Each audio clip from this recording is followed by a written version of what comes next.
Shalom saudara-saudara yang dikasihi Tuhan. Mari kita kembali merenungkan firman Tuhan dengan tema kasih karunia atau grace.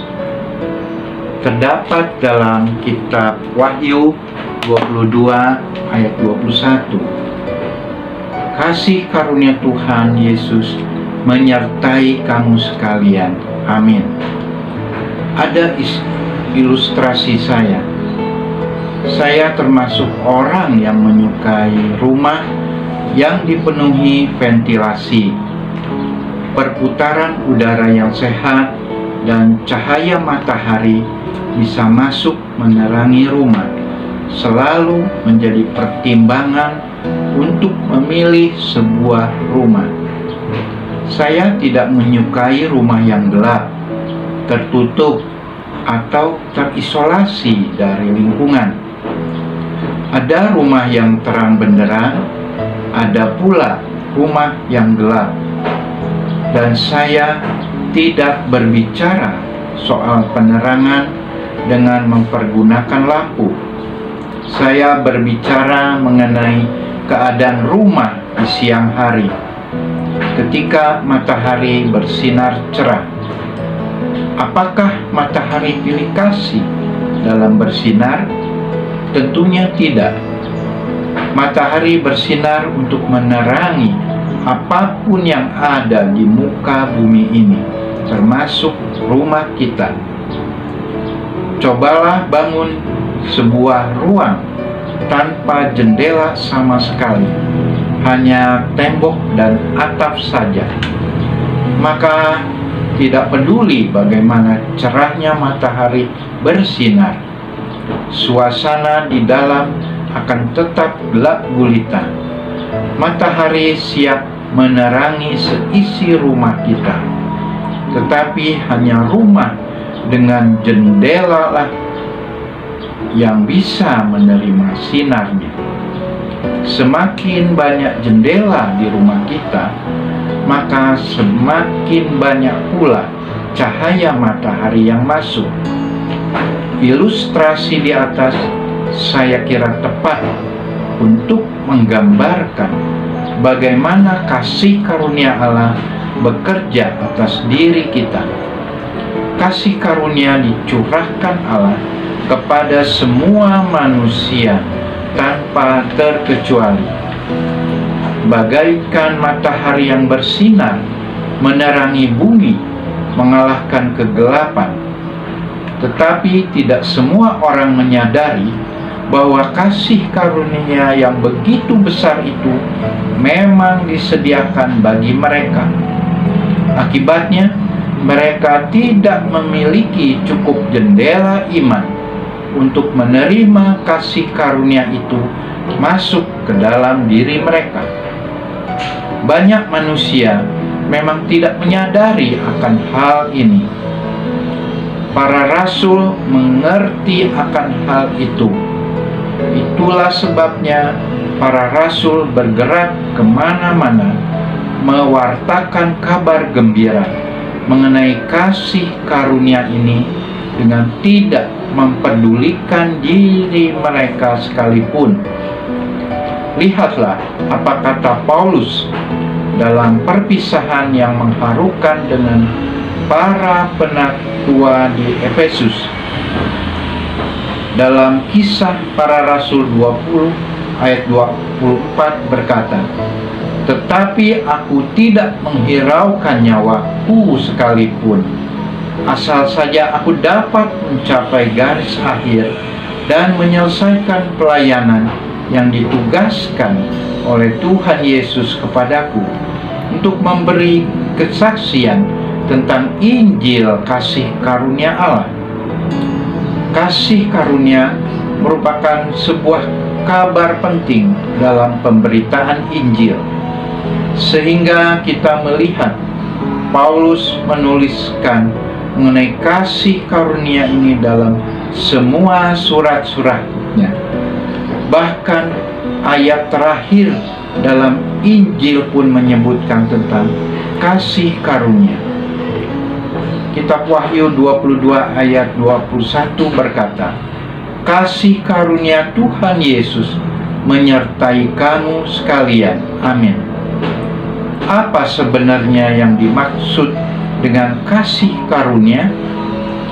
Kasih karunia adalah kasih yang seharusnya tidak layak kita terima, tetapi diberikan Tuhan kepada kita sebagai sebuah anugerah atau grace. Yohanes menggambarkannya seperti ini dalam kitab 1 Yohanes 4 ayat 10 berkata, "Inilah kasih itu, bukan kita yang telah mengasihi Allah, tetapi Allah yang telah mengasihi kita dan yang telah mengutus anaknya sebagai pendamaian bagi dosa-dosa kita." Kita diberikan keselamatan lewat Yesus yang menebus kita semua dengan lunas, bukan karena kita baik, tetapi karena kasih karunia. Gambaran dari kasih karunia Bapa kepada kita ini tergambar jelas dari perumpamaan tentang anak yang hilang yang tertulis dalam kitab Lukas 15 ayat 11-32. Kita tahu apa yang dilakukan oleh si anak bungsu. Sudah sangat keterlaluan. Ia meminta harta warisan ketika ayahnya masih hidup, kemudian menghabiskannya dengan berfoya-foya. Setelah seluruhnya habis semua, ia pun hidup melarat. Begitu melarat, bahkan sampai terpaksa makan sisa-sisa ampas makanan babi. Ia pun kemudian menyesal. Lalu ia menyadari keadaannya. Katanya, "Betapa banyaknya orang upahan Bapakku yang berlimpah-limpah makanannya, tetapi aku di sini mati kelaparan.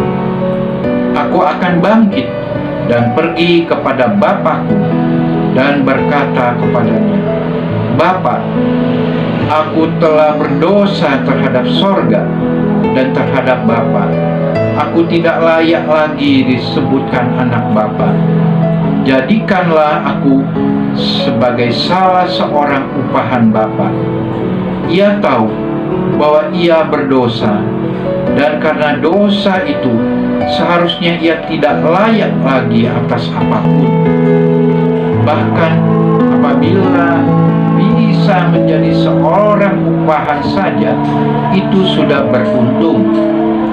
Lalu ia pun memutuskan untuk kembali kepada bapaknya. Ternyata kedatangannya itu sudah ditunggu-tunggu oleh sang ayah.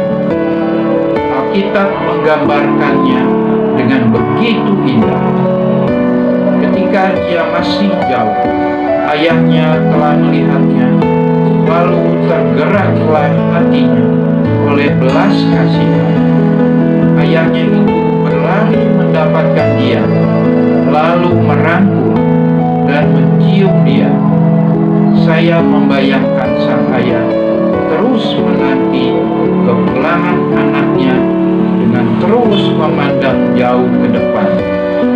Ia terus menanti dan menanti, hingga akhirnya ia melihat sosok sang anak di kejauhan. Lihat apa yang dilakukan sang ayah. Ia tidak sekedar menanti hingga anaknya sampai. Ia berlari menyambut anaknya. Ia tidak menyiapkan hukuman atau memukuli anaknya, tetapi ia segera merangkul dan mencium. Bahkan sang ayah pun menyiapkan jubah terbaik, cincin, sepatu, dan sebuah pesta besar. Anak bungsu itu sudah berdosa dan tidak layak. Namun kasih ayah yang begitu besar memberikan penyambutan yang begitu indah. Inilah gambaran sebuah kasih karunia. Kasih yang sebenarnya tidak layak diterima, tetapi diberikan oleh Tuhan karena Dia sungguh mengasihi kita. Kasih karunia memberikan kita kuasa untuk melakukan banyak hal. Dalam Kisah Rasul 4 ayat 33 berkata, "Dan dengan kuasa yang besar, rasul-rasul memberi kesaksian tentang kebangkitan Tuhan Yesus, dan mereka semua hidup dalam kasih karunia yang berlimpah-limpah." Dalam 2 Timotius 2 ayat 1, "Sebab itu, hai anakku, jadilah kuat oleh kasih karunia dalam Kristus Yesus." Dan tentu saja, dalam kasih karunia kita diselamatkan oleh iman. Terdapat dalam Efesus 2 ayat 8. "Sebab karena kasih karunia kamu diselamatkan oleh iman. Itu bukan hasil usahamu, tetapi pemberian Allah.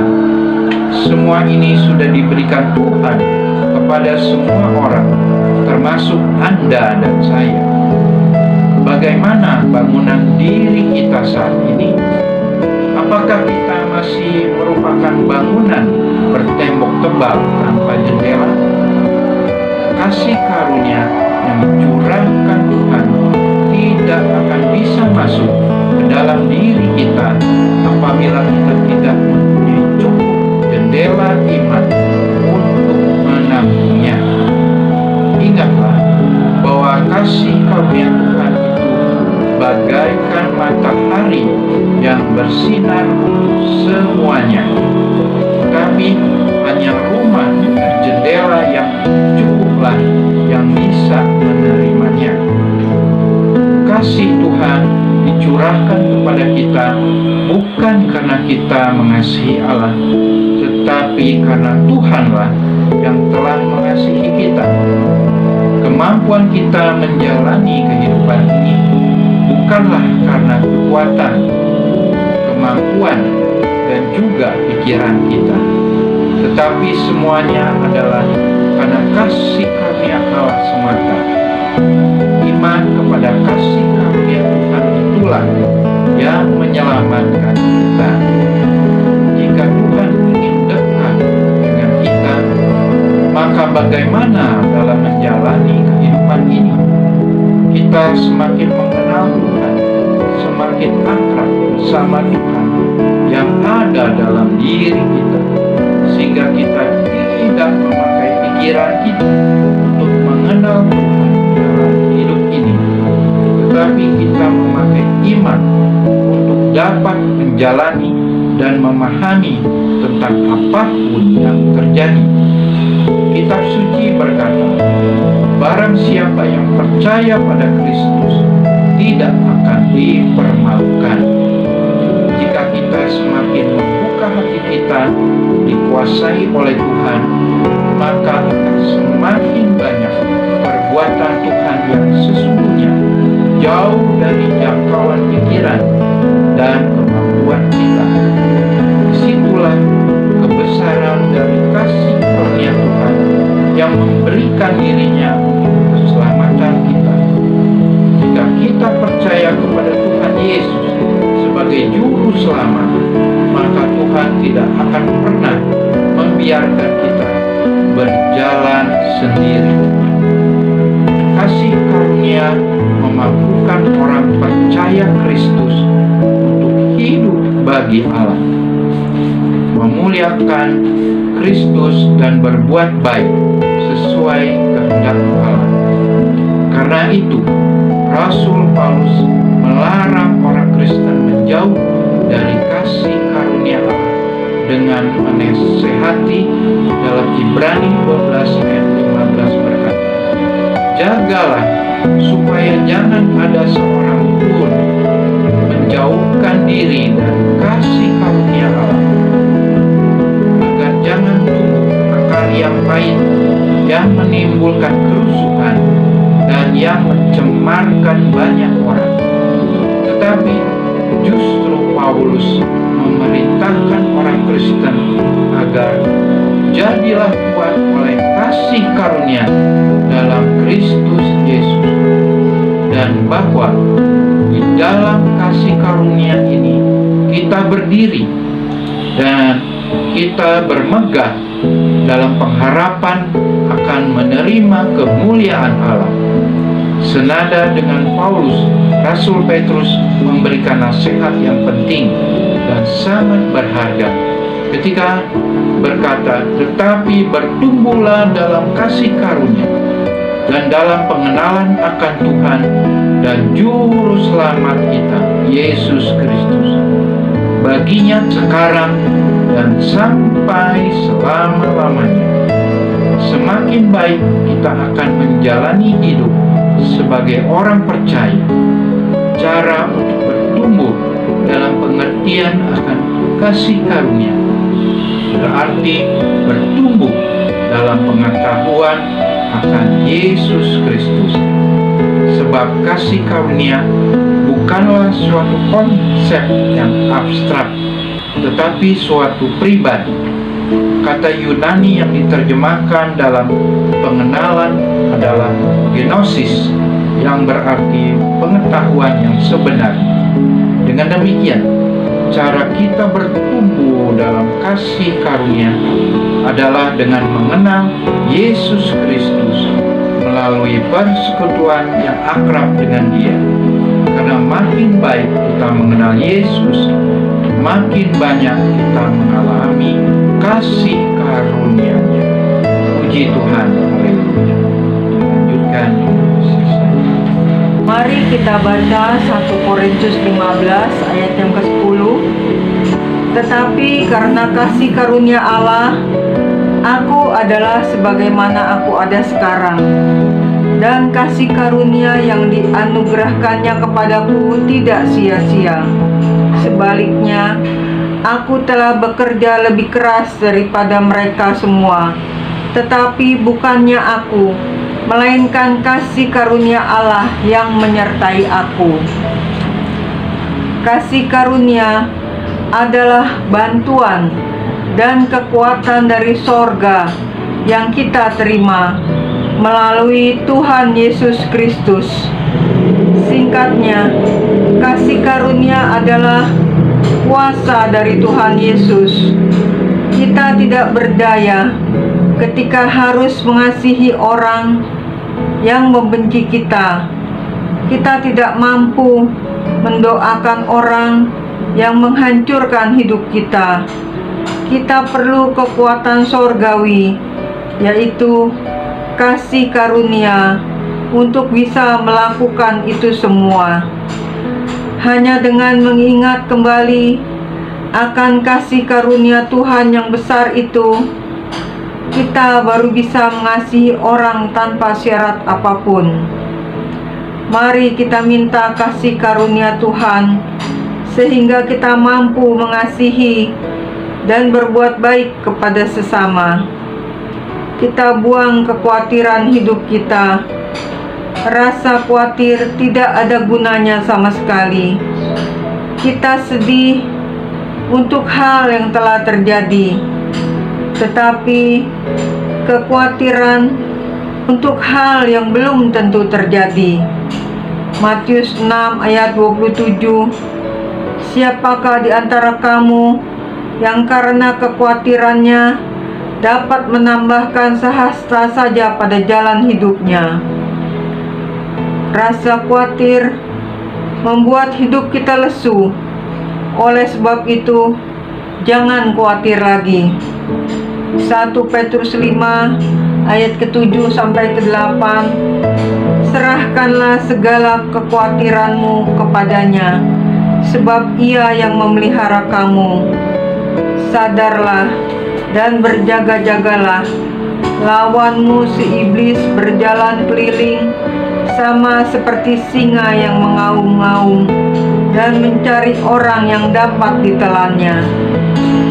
Jika pikiran kita selalu positif, memikirkan hal-hal Tuhan dan terarah kepada Tuhan, maka tidak ada peluang iblis masuk ke pikiran kita.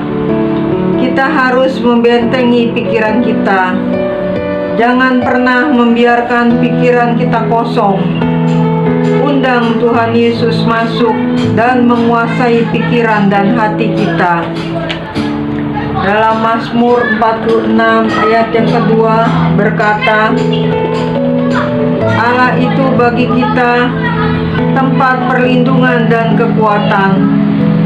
Sebagai penolong dalam kesesakan sangat terbukti. Anugerah waktu yang diberikan harus kita pakai untuk berjalan bersama Yesus, mengikuti tuntunannya sehingga sampai kekekalan. Amin. Tuhan Yesus memberkati.